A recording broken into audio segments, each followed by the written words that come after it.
Let me ask you a question here. Which Montreal grocery store gives you the most bang for your buck? Tell me how you approach shopping for groceries. You can send me a text message at 514-790-0800. Now, you may have heard this on the Big Five before. One of our frequent panelists, Paul Gott, you know him as a lead singer and guitarist for the Montreal punk band The Ripcords. He's also a journalism professor at Concordia. Comes on the Big Five. And when the topic of groceries comes up, he's always said, Elias, I actually have a spreadsheet and I keep track of this stuff. And I'm always like, you really keep track of this stuff? And lo and behold, this week, Paul Gott sent over his latest tracking of grocery store prices. So he's now on the show here. He's joining us via Zoom, and he brought the receipts, quite literally. Paul, welcome back to the show. Why, thank you. It's weird not to be at 9 o'clock with you. It's true. Like, what time is it? Paul, why don't you tell our listeners just exactly what you do and how you do it? Well, I guess if anybody has been wandering around their local grocery stores and seen a punk rocker with a clipboard walking up and down the aisles taking notes, that's me. I just made myself a spreadsheet with 32 items, sort of common items that we all buy, or most of us buy, I guess.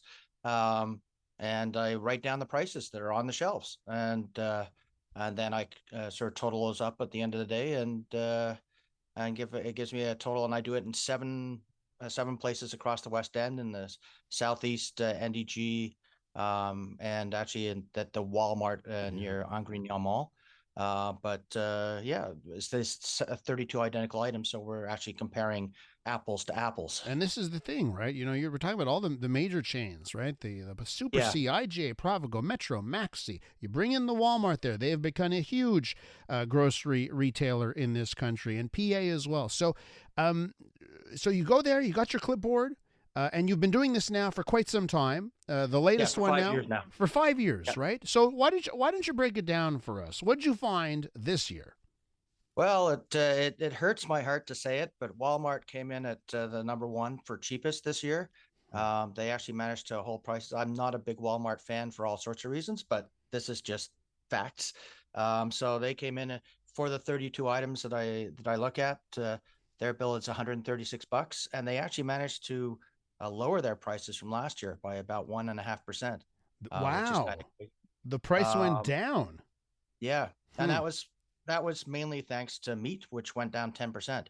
Okay. But I also take note of special prices, and that wasn't due to specials. That was actually down because of reduction in prices. And Paul, you sent over, right, all of your data that you had compiled.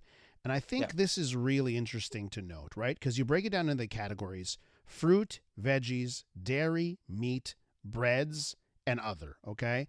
And one thing that's interesting is that not one store leads in every category, right? So if you were, so that's one thing here. If you were to pick and choose and buy only your fruits and veggies in one place, only your meats in one place, you could get your bill even lower.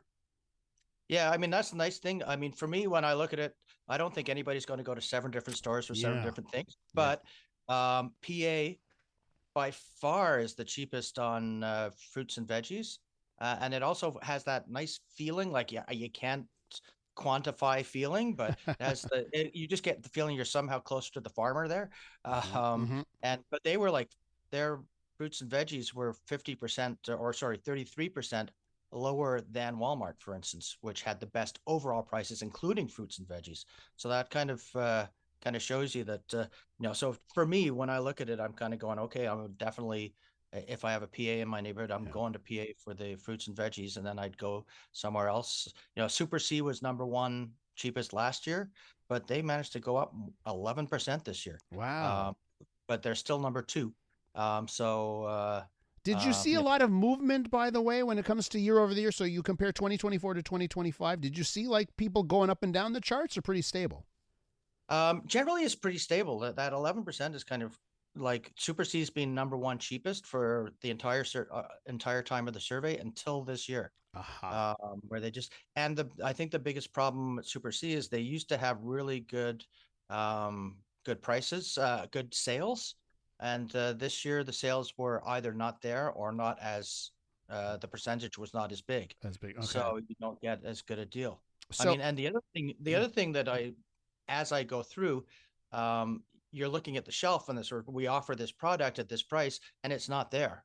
Mm. And I asked, do you have any of this? And they go, no, we're all sold out. So if you're like, okay, if I'm offering a special, but I don't have the product, then you don't get on the survey with that sale price.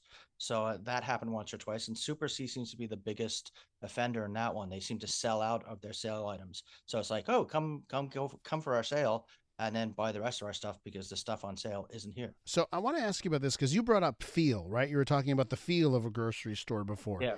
And I guess the question I have is how much is feel worth, right? Because it is not lost on me. Like IGA and Provigo, right? And Metro, let's say. The stores are generally speaking, in my opinion here, they're nicer. Like I like walking into my local IGA. I think it's actually a beautiful store. I can compare that to the Maxi or the Super C in NDG, and it's bare bones. It's like warehouse lighting, and it's sort of like, hey, this is what it is. We got these, and that's how we lower our prices by having it bare bones. So how do you quantify that part of things, right? That sometimes you pay for the experience.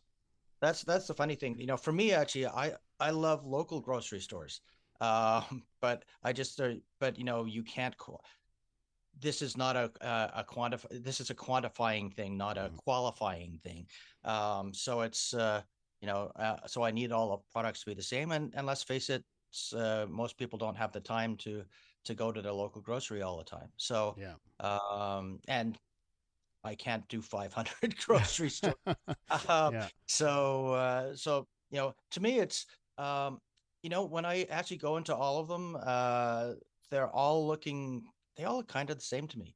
And I actually, because I do this now, I spend when I do my weekly grocery shopping, whenever I go in, I pay more attention to stuff, Yeah. to specials, to how they do things, to how they shelve things, to when things happen, and when the fact that sales sort of tend to happen on a weekly basis in some places, but will only last a day or two in others. All these little things that normally I wouldn't even look at. Now in the last 5 years, because I do this survey, I pay more attention to. And for me, it's like all the big stores kind of look the same, kind of generic to me anyway. Except for PA. But what's funny is the PA that I do my survey at is on Fort, near the old CJ80. Yeah, that's right. And for a while it looked very much like a local place, and recently they expanded, and now they're looking more like the other the other ones, eh?